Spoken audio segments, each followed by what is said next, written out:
Want to know why? Ask how. Howard the Humongous. On June 12, 2016, we had the biggest mass murder in American history. 49 deaths and 53 wounded at a gay nightclub, Pulse, in Orlando, Florida. I have a simple recommendation, and it's urgent. Examine the sermons given at the killer's mosque.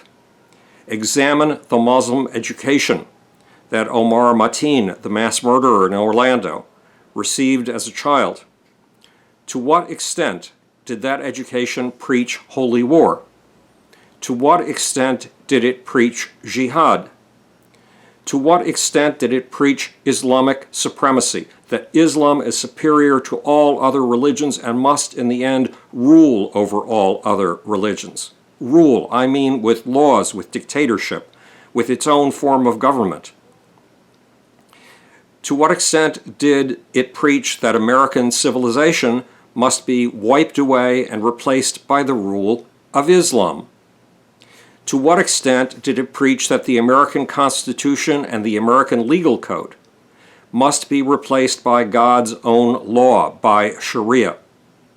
To what extent did Omar Mateen's education follow the mandate that the Muslim Brotherhood laid out for North America in 1981, that American civilization must be sabotaged from within, that we Americans must be tricked into taking our civilization apart with our very own hands, and that Islam must rule in America?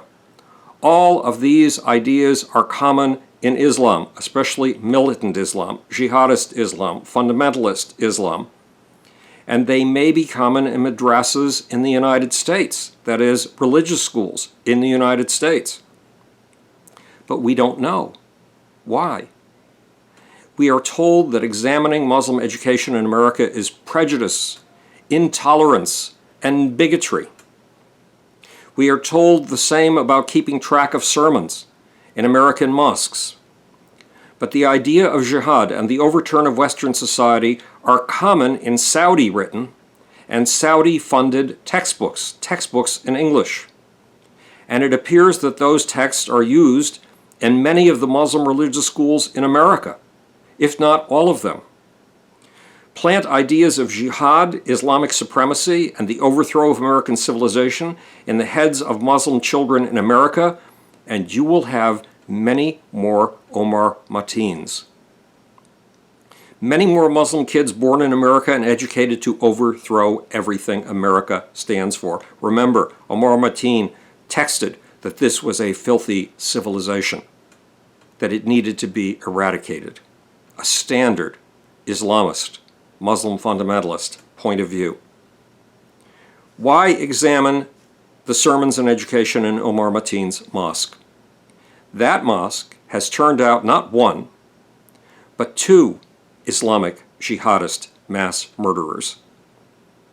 Omar Mateen, and the other is Mohammed abu-salha, the first American to go to Syria, join an al-Qaeda affiliate, al-Nusra, climb into a truck at the age of 22, even though his mother is Italian-American, a truck packed with 16 tons of explosives, drive that truck to a government building in Idlib in Syria, a building of the Bashir Assad regime, and blow himself up, killing as many people as the shrapnel could possibly reach.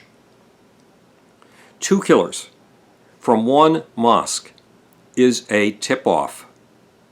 Is a jihadist education an education that teaches Islam, that Islam in fact must overthrow and rule America?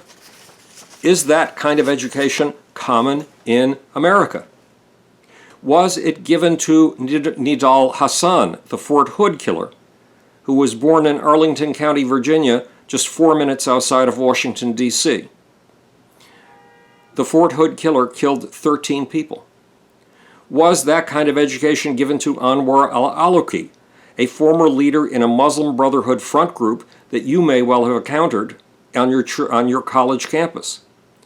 The group is called the Muslim Student Association. It's everywhere in America, on every campus. Al-awliki was born in New Mexico. He was paraded in Washington, D.C. as a moderate. He was invited to lunch at the Pentagon. He showed up on American TV as the epitome of Muslim moderation, what every liberal like me dreams about. Then he went to Yemen to join al-Qaeda and become what the Saudi TV station Al Arabiya calls the Osama bin Laden of the Internet. Al-awliki's job was to recruit potential mass murderers and plan plots against America, his homeland. Plots like the one that British-born Muslim Richard Reed tried to pull off when he entered a plane as a passenger, then attempted to ignite the explosives in his shoes. Was the sort of education we're talking about given to Saeed Rizwan Farouk, the Chicago-born male in the San Bernardino shooting, who killed 14? And was it given to his wife, Tashfeen Malik, who was born in Pakistan but was educated in Saudi Arabia? Were the education and the sermons that set the perceptual frame of the minds of Omar Mateen, Anwar al-Awlaki, Mohammed abu-salha, Nidal Hassan, Saeed Rizwan Farouk, and Tashfeen Malik educations in hatred and in the violent overthrow of Western civilization? Should we be checking to see if there's a mimetic time bomb, an ideological time bomb, planted in America through this form of education? A time bomb that hides under the cover of religion.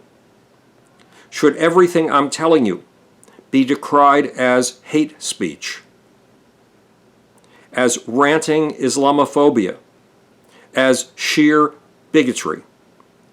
Or should we recognize that those decrying hate speech and bigotry may be doing exactly what the Muslim Brotherhood's strategy for North America called for? Getting us to dismantle our own culture with our own hands. I'll leave that decision up to you. But I have a few PSs. One more note. It isn't Muslim refugees coming to America and Europe that we have to worry about. It's their children. Children like Omar Mateen, born here in Florida, Anwar al-Awlaki, born here in New Mexico, Nidal Hassan, born just outside of our capital, Washington, D.C., and Abdul Hamid Abaoud, the mastermind of the Paris massacre, who was born in Brussels, Belgium. To reduce the risk, you know I'm terrible at turning these pages, of radicalized children, we either have to reduce the numbers of Muslim refugees we take in, or we have to examine the education and preaching they are exposed to, or both. And one more note. The right-wing killer of British MP Joe Cox lives in a nation where guns for normal civilians are extremely difficult to obtain. The assassin was only able to kill one person. I mean, horrible as even killing one person is. That's one person.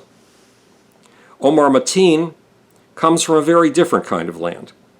He comes from a land where even assault rifles are available to everyone. Thanks to an entrenched gun culture, and thanks to an organization called the NRA, the National Rifle Association. In the time it took Joe Cox's murderer to kill one person, our American mass murderers, from Omar Mateen to Adam Lanza, the Connecticut Sandy Hook killer, were able to kill 10, 20, or more. What does that tell you about the public right to assault rifles? Not to mention the sanity and the public responsibility or irresponsibility of the National Rifle Association. This is Howard the Humongous, speaking to you from the future. It's your job and my job to make. Or, want to know why? Ask how. And now for that off button.